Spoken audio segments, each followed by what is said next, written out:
एक भगवान शिव जी का भगत था, बड़ा भगत भगवान शंकर का, बहुत भगत, इतना भक्त भगवान शंकर का कि भगवान शिव की भक्ति में डूबा रहता, पत्तियों को तोड़कर खाता रहता, वृक्षों की पत्तियों को खाता रहता, बस उनको कुछ भी नहीं खाता, केवल वृक्ष की पत्तियों को खाना, उसका एक ही काम है, बस वृक्ष की पत्ती खाना।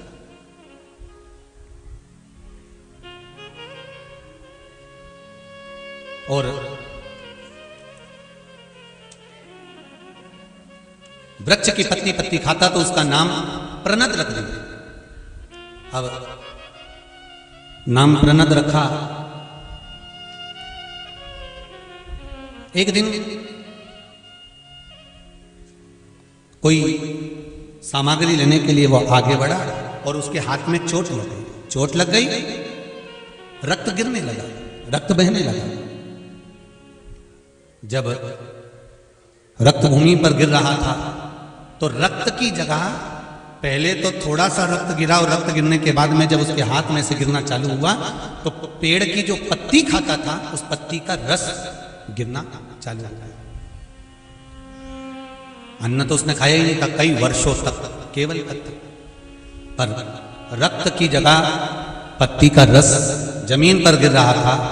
दो चार लोगों ने देखा कि पत्ती का रस शरीर में से, यहां तो रक्त गिरना चाहिए था और यहां तो पत्ती का रस गिर रहा है। तो लोगों ने कहा ये तो बड़ा विचारणीय है, बड़ा, और ये शिव भक्त है, शंकर का भक्त है, शंकर का भक्त है, इसलिए ये तो बड़ा आनंदित हो गया। तो लोग अब उसको जब पूछने लगे, उसको जब पूजने लगे तो उसके भीतर अहंकार उत्पन्न हो गया, उसके भीतर अभिमान। एक बात इस व्यासपीठ से जरूर कहेंगे कि अगर भगवान कि आप भक्ति करते हो, भगवान का भजन करते हो, भक्ति करते हो, स्मरण करते हो, चाहे आप राम जी की भक्ति कर रहे हो, कृष्ण जी की भक्ति कर रहे हो, माता रानी की भक्ति कर रहे हो, या शंकर जी की भक्ति कर रहे हो, या आप किसी भी देवी देवता की भक्ति कर रहे हो, और वो देवी देवता की भक्ति करते करते करते करते आप भगवान से इतने जुड़ जाओगे, इतने जुड़ जाओगे कि हो सकता है कि आपके वचन सत्य होने लगेंगे। जब आपके वचन सत्य होने लगेंगे तब कई लोगों के अगर वचन सत्य होते चले जाएं तो आपके भीतर वो अभिमान प्रकट नहीं होना चाहिए। अगर अभिमान आ गया तो आपका फिर वो करा हुआ सारा सत्कर्म बेकार है। वो अभिमान ना, प्रणद, उस प्रणद के भीतर अभिमान समाहित हो गया, और प्रणद के भीतर जब अभिमान आया, भगवान शंकर ने देखा कि मेरा भक्त है और ये अभिमान में डूब गया है, अहंकार में डूब गया है। अभी कथा में कहा था गिलास में अगर चाय है, धक्का लगेगा, झलकेगी, उसी तरह अहंकार झलकने लगा। अभिमान जब झलकने लगा, अभिमान जब दिखने लगा, तब अभिमान जब झलका तो शिव को लगा कि मेरा अच्छा भगत ये अभिमान में पड़कर नष्ट हो जाएगा। तब शिव ने उसका अभिमान तोड़ना चाहिए। आज मेरे बाबा भोलेनाथ, मेरे शिव प्रणद पूरे नगर में घूम रहा था। अभी तक प्रणद वन में था, अब नगर में घूम रहा है।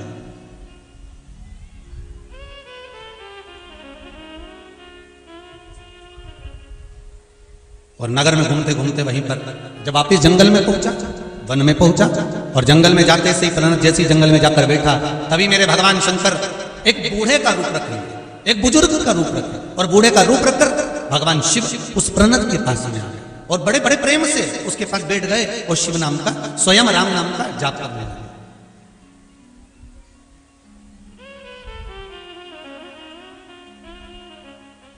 रघुनंदन हरे कौशल्यानंदन हरे दशरथ नंदन हरे रघुनंदन हरे। महाराज राम नाम का जाप करने में शिव जी लगे। राम नाम श्री कैलाशी शिव अविनाशी भगवान शंकर बैठ गए प्रणद के पास में,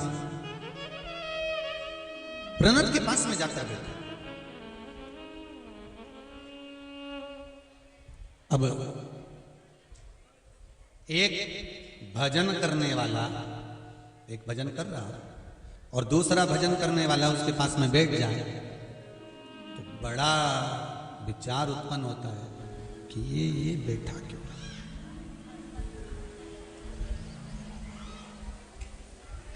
अच्छा, ये आप कभी कभी रिटर्न थोड़ा सा रिटर्न आप कभी कभी थोड़ा भगवान को धन्यवाद जरूर दिया करो प्रतिदिन। और भगवान को धन्यवाद दो तो दो, साथ में तुम संत महात्माओं को भी धन्यवाद दिया करो। संत महात्माओं को धन्यवाद दो, साथ में तुम वेद व्यास जी महाराज को भी धन्यवाद दिया करो। वेद व्यास जी महाराज को धन्यवाद दो, साथ में ब्राह्मण जन को भी धन्यवाद दिया करो। ब्राह्मण जन को धन्यवाद दो, साथ में अपने घर के माता पिता बुजुर्गों को भी धन्यवाद दिया करो। घर के बुजुर्गों को धन्यवाद दो, साथ में अपने घर में जो बड़ा है उसको धन्यवाद जरूर दिया करो। कारण कि भगवान ने कितनी बड़ी कृपा करी है। सतयुग में यज्ञ करते थे तब फल मिलता था, बोलो सही है कि गलत है? त्रेता में यज्ञ करते थे तब फल मिलता था। द्वापर में स्वयं भगवान कृष्ण ने भी यज्ञ करे, यज्ञ करते थे तब फल मिलता था। पर धन्य है रे मेरे भोलेनाथ, बड़ी कृपा करी। कलयुग में भगवान को मालूम था कि बेचारा कहीं का तो पैसे वाला होगा, कहीं का गरीब होगा। तो जो पैसे वाला होगा वो तो यज्ञ कर लेगा, उसको फल मिल जाएगा। तो बेचारा इन गरीबड़ों का क्या होगा? तो फिर तुलसीदास जी ने रामचरितमानस में सबके लिए लिख दिया कि कलयुग केवल नाम धारा, सुमर सुमर नर होते रही पारा। बस जप लो और उतर, यही तो नाम जाता है। भव पार उतरने की बात कर रहा हूं, ऊपर से नीचे नहीं। जप लो और उतरो। कितनी सुंदर बात है कि हमारे संतों ने, हमारे साधुओं ने, हमारे गुरुओं ने, हमारे ब्राह्मणों ने यह सिद्ध कर दिया कि कलयुग में किसी के पास तो धन होगा, किसी के पास संपदा होगी तो वो यज्ञ कर लेगा। जो धनपति होगा वो यज्ञ कर लेगा, और जिसके पास में पैसा नहीं होगा तो वो यज्ञ कर पाएगा क्या? नहीं। तो फिर क्या करा कि कुछ मत करो। क्या करना है? केवल एक गले में झोली हो और एक तुलसी की, रुद्राक्ष की, चंदन की या बेल वृक्ष की, किसी भी चीज की एक माला, स्फटिक मिल जाए तो स्फटिक, चंदन मिल जाए तो चंदन, कमलगट्टा मिल जाए तो कमलगट्टा, तुलसी मिल जाए तो तुलसी, रुद्राक्ष मिल जाए तो रुद्राक्ष, बेल की डाली की माला मिल जाए तो वो, जो मिल जाए, हल्दी की गांठ की माला मिल जाए तो वो, तो जब क्या होगा? तो कहा सतयुग में यज्ञ से फल मिलता था, द्वापर में यज्ञ से फल मिलता था।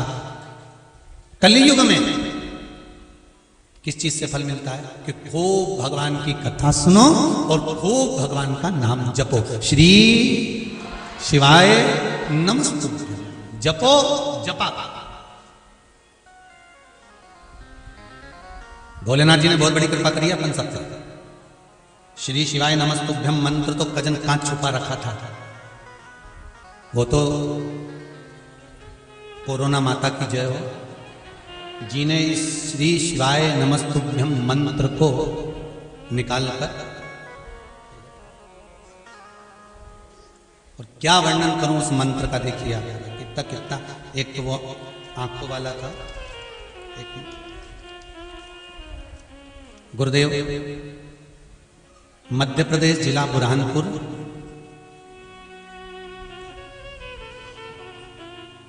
ग्राम, अब कौन सा लिखा है ध्यान में नहीं आ रहा, फोड़िया लिखा है, कौ फोड़िया ऐसा कुछ लिखा है इसमें। कल्पना बाई जगन्नाथ चौधरी, आप ही ने लिखा है? जरा माइक दो जरा।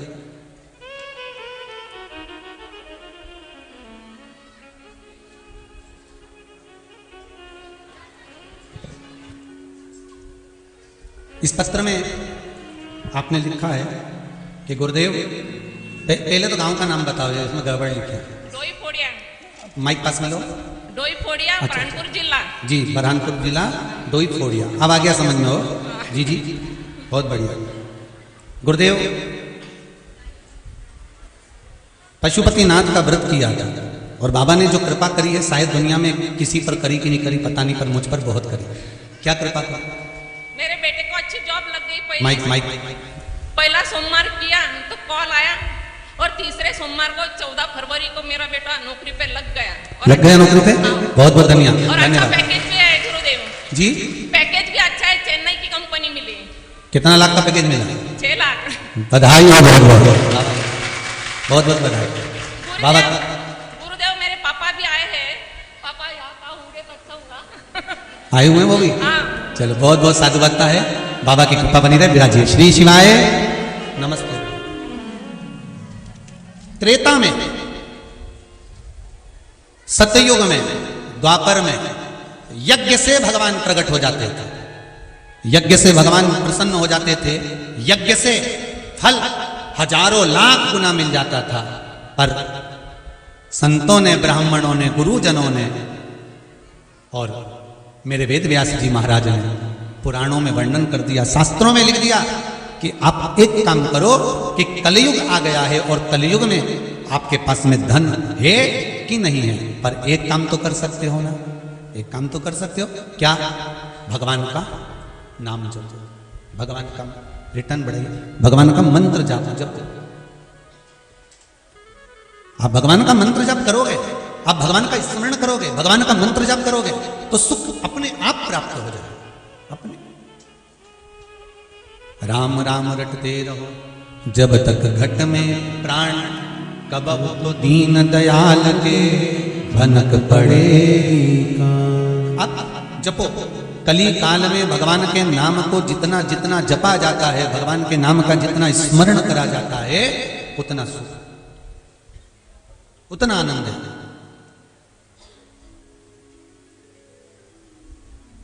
अब जपो। इसीलिए कहते हैं श्री शिवाय नमस्तुभ्यं, श्री शिवाय नमस्तुभ्यं, श्री शिवाय नमस्तुभ्यं, श्री शिवाय नमस्तुभ्यं, श्री शिवाय नमस्तुभ्यं। शिव महापुराण का ये मूल मंत्र है। ये मंत्र जब जब व्यासपीठ पर आए तब तब सबको बोलना चाहिए और अपने हृदय की बात शंकर जी को कह देना चाहिए कि बाबा बस ये मन की अभिलाषा है और इसको लेकर मैं शिव महापुराण की कथा को सुन रहा हूं।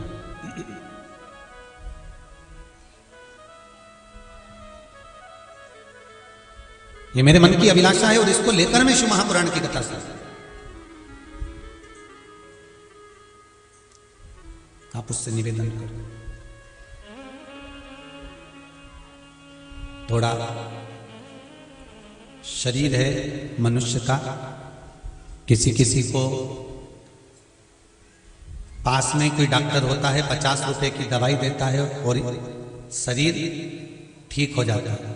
किसी किसी को जब तक वो 5,000 रुपए खर्च नहीं करवा दे तब तक ठीक ही नहीं।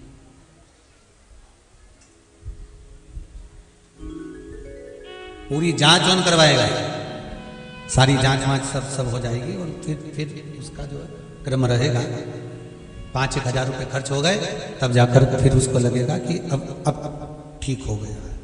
कहीं कहीं 50 रुपए में काम हो जाता है।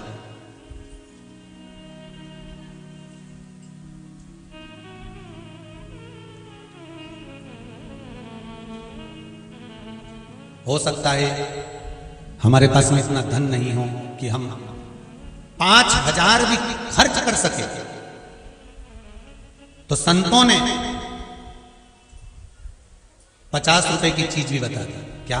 कि माला को लेना है, अगर माला नहीं पकड़ सकते तो कर माला चालू कर दो,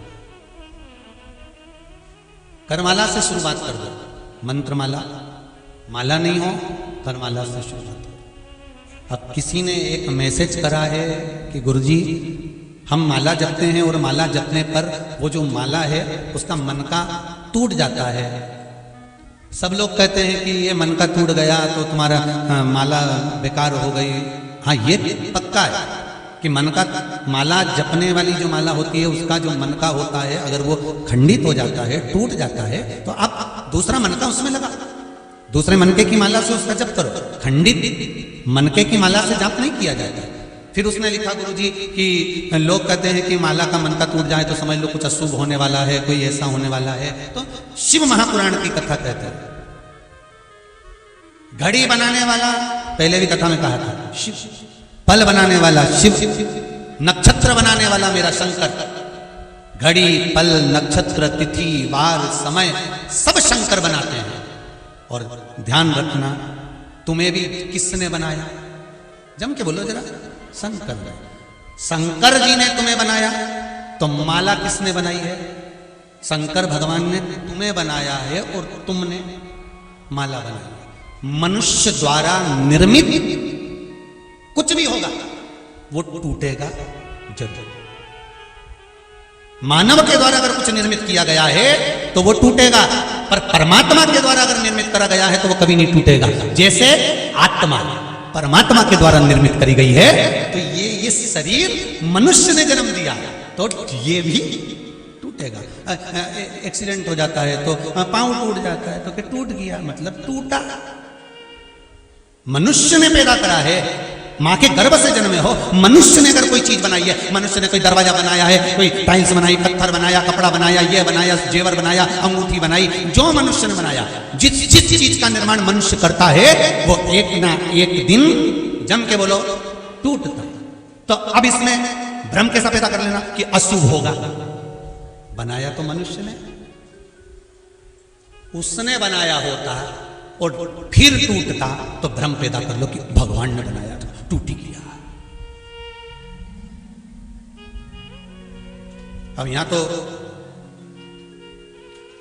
कई बार कांच देख रहे थे, दर्पण, और दर्पण देखते देखते दर्पण पलंग पे रखा था, इतने में छोरा ऊपर कूद गया, और छोरा जैसे कूदा ने दर्पण टूट गया, तो पूरे घर में भ्रम हो गया, दर्पण टूट गया, दर्पण टूट गया। किसी किसी के दरवाजे पर आगे गैलरी में कांच लगा होता है, तो गैलरी में कांच लगा, अपने आप गिर गया, तो लोगों को बताओ ना जाने किसने क्या कर दिया। भगवान जाने, अपने आप ना जाने किसने क्या कर दिया, लाइट ही बंद हो गई, भ्रम के लाइट।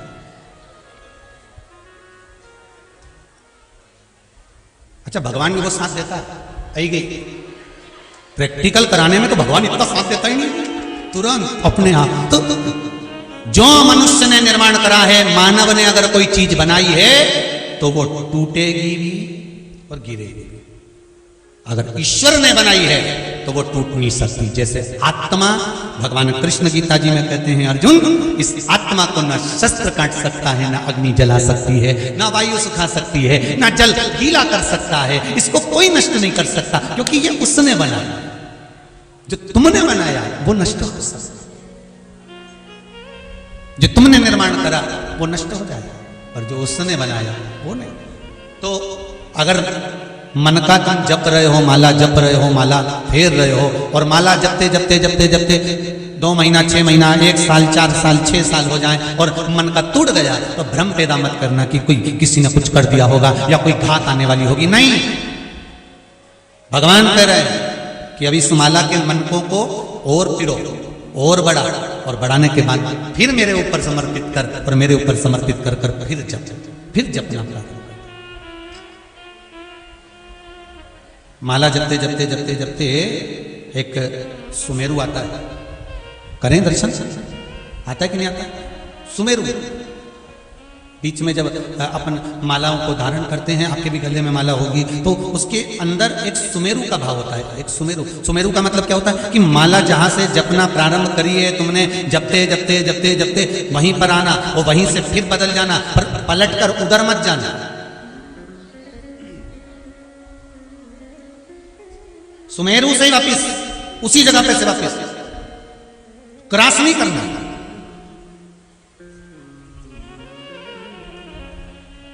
कहां से आया ये सुमेरु? कोई तुमसे पूछे सुमेरु कहां से आया, माला में, तो कह देना विष्णु पुराण से आया। वो क्या विष्णु पुराण में भी है? हाँ। और अगर नहीं समझ में आया तो शिव महापुराण में भी है, शिव महापुराण में भी है। हाँ, सुमेरु और कहां में? तो कहना भागवत पुराण में भी सुमेरु है। अच्छा, और तो कहा ब्रह्म पुराण में भी है, फिर नारद पुराण में भी सुमेरु है, फिर अरे मत्स्य पुराण में भी सुमेरु है, अग्नि पुराण में भी सुमेरु है, पद्म पुराण में भी सुमेरु है। तो कहा ये माला का सुमेरु सारी पुराण में? हाँ। कहां पर है? तो कहा देवता और राक्षसों ने मिलकर जब मंथन करा तो सुमेरु पर्वत की रई बनाई और शेष नाग की नेति और मंथन करना प्रारंभ किया। बस ये सुमेरु वो ही है। अब एक तरफ 33 कोटि देवता और दूसरी तरफ जम के बोलते जाओ सारे राक्षस, सब असुर। सुमेरु का काम क्या है? बीच में क्यों अटका हुआ है? इधर देवता है, इधर ही से जपना, इसको क्रॉस कर कर उधर पहुंच गए तो असुर है बहुत सारे। सुमेरु का बीच में जो सुमेरु है वो यही दर्शाता है कि यहीं से मेरे पास से पलटकर वापिस चले जाओ, पर इधर मत जाना, इधर असुर हैं। शिव महापुराण की कथा कहती है माला जपने वाले व्यक्ति को सुमेरु से वापिस हो जाना चाहिए। अगर वापिस नहीं होता, सुमेरु को क्रॉस कर कर जपने लगता है तो तुम्हारा जपा हुआ सारा भाग, दान, पुण्य, भजन, कीर्तन सब राक्षसों के खाते में चले जाता है। तुम्हारा खाता खाली, तुम्हारा खाता खाली। सुमेरु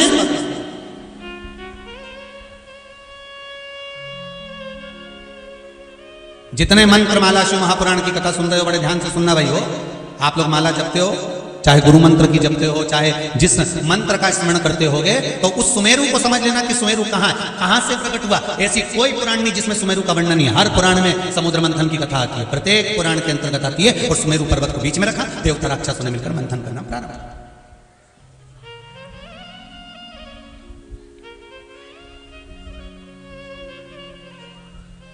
जपो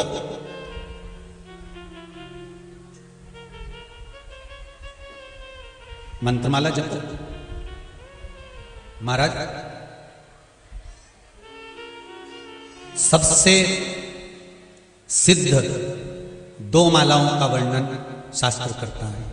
पहली तुलसी की माला, दूसरी रुद्राक्ष की। काय काय की माला है? तुलसी की माला, रुद्राक्ष की माला। एक शंख की माला भी होती है जो तंत्र विद्या के काम आती है। हल्दी की माला होती है जो सूर्य आराधना, गणेश आराधना के काम आती है। कमलगट्टे की माला होती है जो लक्ष्मी की पूजन में काम आती है। मखाने की माला होती है जो समृद्धि के काम आती है। बेल वृक्ष की जड़ की डाली की भी माला होती है जो फल वृद्धि के लिए काम आती है। फल वृद्धि से मतलब होता है जिस कन्या या वर का विवाह नहीं होता, 40 साल हो गए या 30 साल हो गए, या जब 28 के बाद में लड़का लड़की क्रॉस हो जाए कि 29 में, 30 में, 32 में, 34 में, 40 तक पहुंच गए और विवाह नहीं हो रहा है, तब बेलपत्री के जो पेड़ होता है, वृक्ष होता है, उस वृक्ष की जो डाली होती है, उस डाली के मनकों से जो माला बनती है, बाजार में भी मिल जाती है बेल की माला। उस माला को भगवान शंकर को समर्पित कर कर बेलपत्री के वृक्ष के नीचे बैठकर भगवान शंकर का पंचाक्षर मंत्र का जाप करना है। कौन सा मंत्र है? पंचाक्षर। पंचाक्षर मंत्र कल बताया था, नमः शिवाय। कौन सा मंत्र है? नमः शिवाय। षडाक्षर मंत्र है ओम नमः शिवाय। पंचाक्षर मंत्र का जाप करना।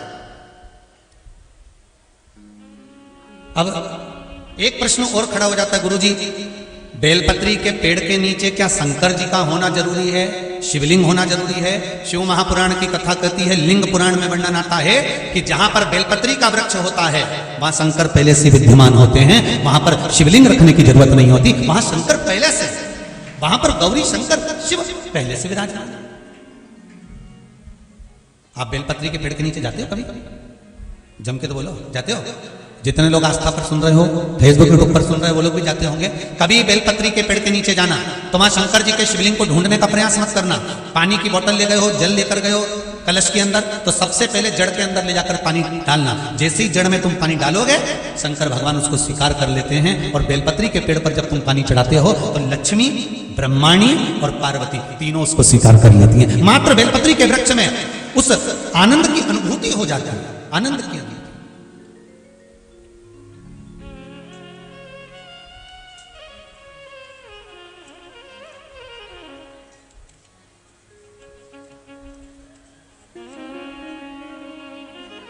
शिव महापुराण की कथा कर रही है,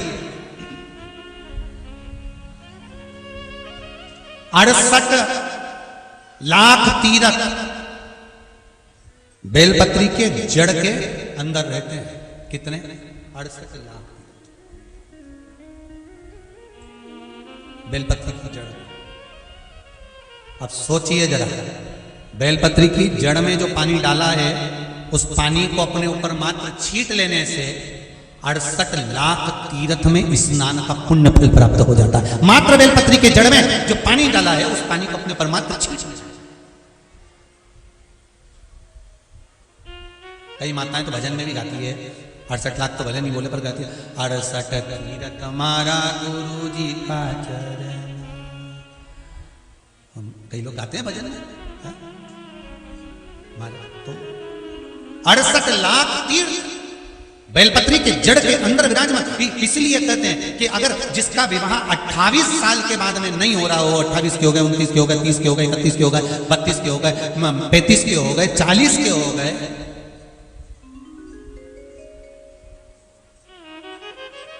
43 के हो गए, 50 के करने की जरूरत नहीं है।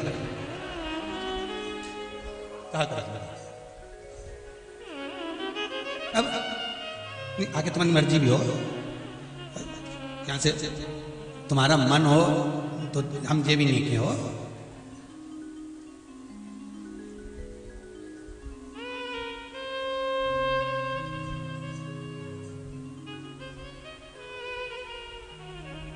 अब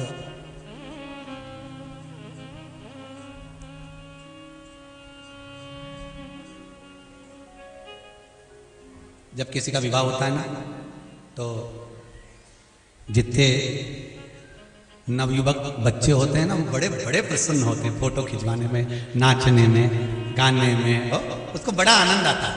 और बाकी के जो घर के जो रहते हैं ना, फूफा हुए, जीजा हुए, मामा हुए, काका हुए, सब जो साफा बांध के चलते हैं, वो इतना नाचते कूदते नहीं, उनको मालूम बापड़ा हमारे जैसी होने वाला है। छोरा और खूब नाचा, इनके क्या मालूम बापड़ा बेचारा अच्छा। तो कई लोग कहते हैं फूफा जी आओ ना थोड़ा सा नाच,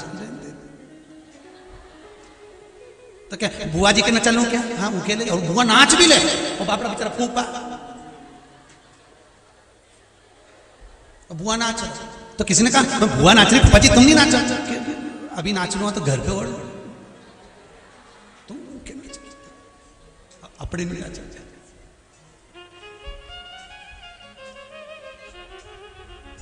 जितने भी बारात में लोग जा रहे हो और एक साइड से निकल के जा रहे हो, उनको पहचान जाना, वो फूफा ही है।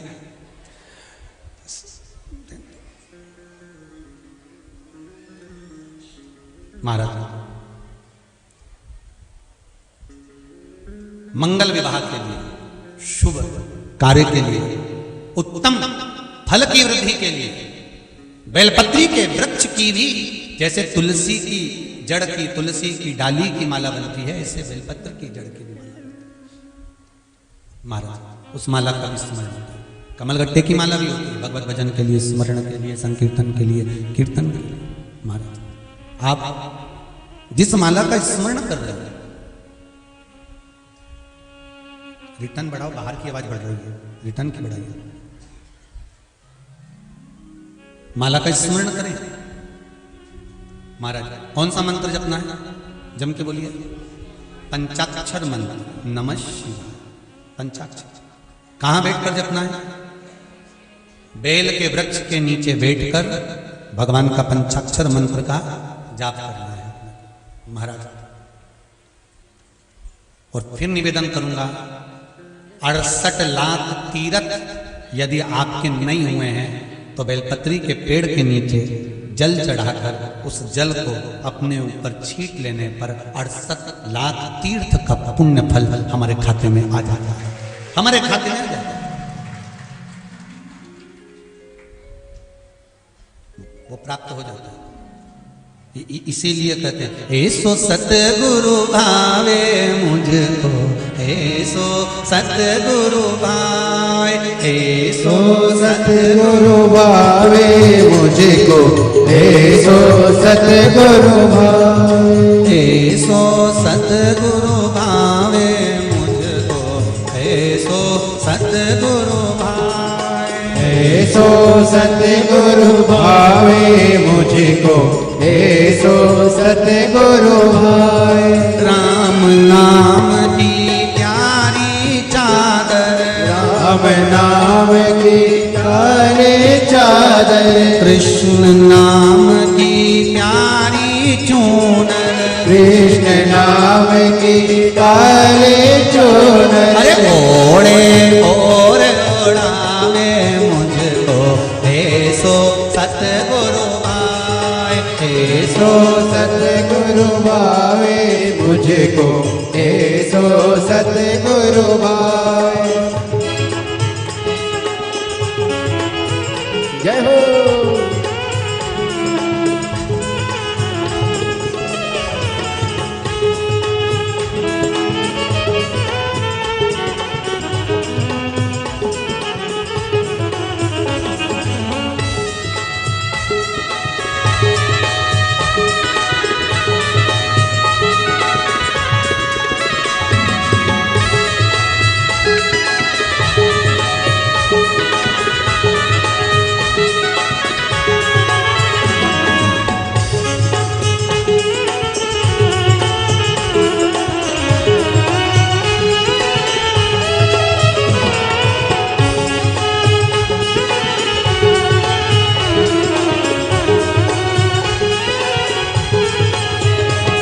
ओ राम नाम की प्यारी नौका, राम नाम की प्यारी नौका, शिव के नाम की प्यारी नौका, शिव के नाम की प्यारी नौका, ओ बैठे भव तर जावे मुझको